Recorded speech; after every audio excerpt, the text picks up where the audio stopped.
mengingat pasal 6 huruf C, junto pasal 15 ayat 1 huruf B, huruf E, dan huruf D, junto pasal 16 ayat 1 Undang-Undang Nomor 12 Tahun 2022 tentang tindak pidana kekerasan seksual dan Undang-Undang Nomor 8 Tahun 81 tentang hukum acara pidana, serta peraturan-peraturan perundangan lain yang bersangkutan mengadili: 1. Menyatakan terdakwa Tribuna Anugrah Pratama, anak dari Herman Suwiryo, telah terbukti secara sah dan meyakinkan bersalah melakukan tindak pidana menyalahgunakan kedudukan, wewenang, kepercayaan, atau perbawa yang timbul dari hubungan keadaan atau memanfaatkan kerentanan, ketidaksetaraan, atau ketergantungan seseorang, memaksa atau dengan penyesalan menggerakkan orang itu untuk melakukan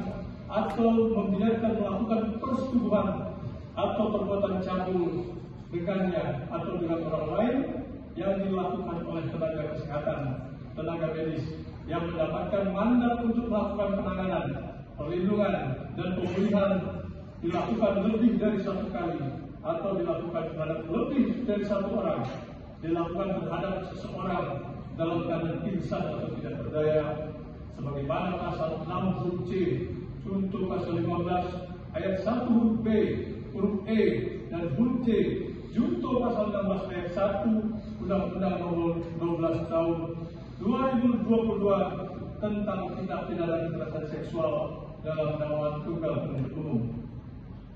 2. Menjatuhkan pidana kepada terdakwa oleh karena itu dengan pidana penjara selama 11 tahun dan denda sejumlah 100 juta rupiah.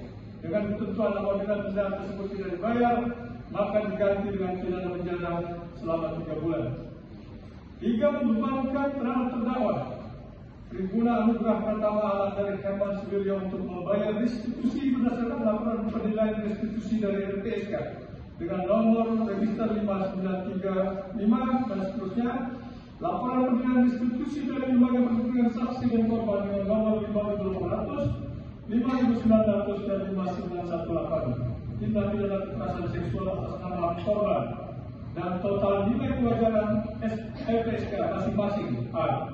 Korban atas nama FH Rp79.429.000, korban atas nama NK Rp49.810.000, korban atas nama FPA sebesar Rp8.640.000,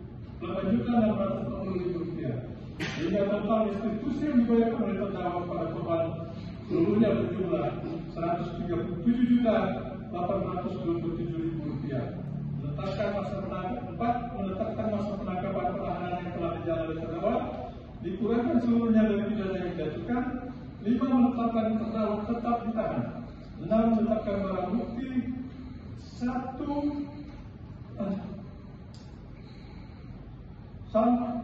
1 eksternal dalam warna abu-abu sampai dengan 1 ampul midazolam dirampas untuk dimusnahkan, sedangkan barang bukti 1 buah flash disk merek SanDisk sampai dengan